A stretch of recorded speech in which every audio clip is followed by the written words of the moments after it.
কয়েকদিন ধরেই চলছে ভারী বৃষ্টিপাত, দ্রুত বাড়ছে নদ নদীর পানি। এরই মধ্যে পাহাড়ি ঢলে ভাটির জেলা সুনামগঞ্জের একাধিক বাঁধ ভেঙেছে, নদীর পানি ঢুকছে হাওরে।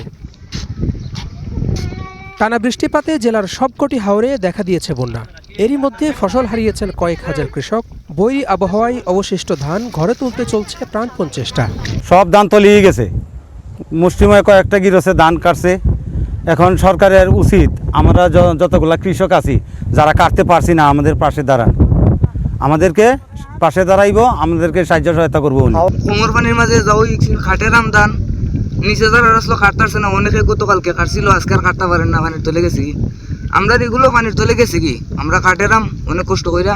তবে সব চেষ্টা মুখ থুবড়ে পড়ছে ঝড় বৃষ্টি আর বজ্রপাতে।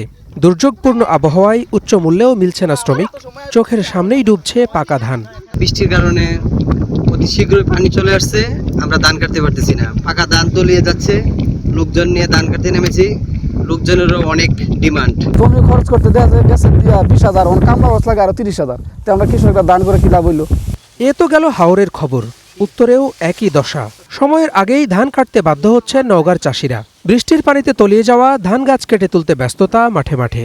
ধান কাঁচা আছে, শুয়ে পড়েছে, যার জন্য খোঁচা ধান এখানে বৃষ্টি পৌঁছে যাবে, যার জন্য আমরা কাটতেছি। এখন আকাশের অবস্থা ভালো না, যদি ধানটা আগে না ঠিক করে দিই পরে তো বাসায় পৌঁছাতে পারবো না, ধানের তো ক্ষতি হয়ে যাবে। খরচ যেটাই হোক, এখন যেটা খরচ আর এই যে কীটনাশকের দাম, সার ফসফেটের দাম, এগুলা খরচ হিসাব করলে গৃহস্থের কিছু নাই।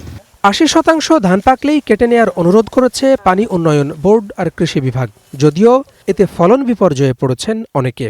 আমরা বাঁধে মনিটরিং করতেছি, বিভিন্ন জায়গায় যদি কোনো দুর্বলতা খবর পাই সেখানে আমরা ব্যবস্থা নিচ্ছি। তবে এখন পর্যন্ত আমাদের বাঁধের ঝুঁকিপূর্ণ কোনো জায়গায় আমরা তথ্য আসে নাই বা ঝুঁকিপূর্ণ অবস্থা তৈরি হয় নাই।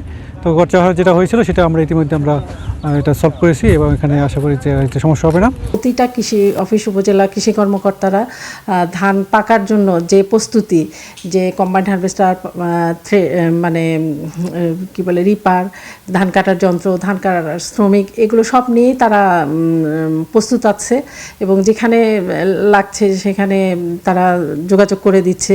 আগামী কয়েকদিনের বৃষ্টির পূর্বাভাস রয়েছে আবহাওয়া অফিসের, সেক্ষেত্রে আরও ফসলের ক্ষতির শঙ্কা কৃষি বিভাগের। Hasibur Rahman, star news.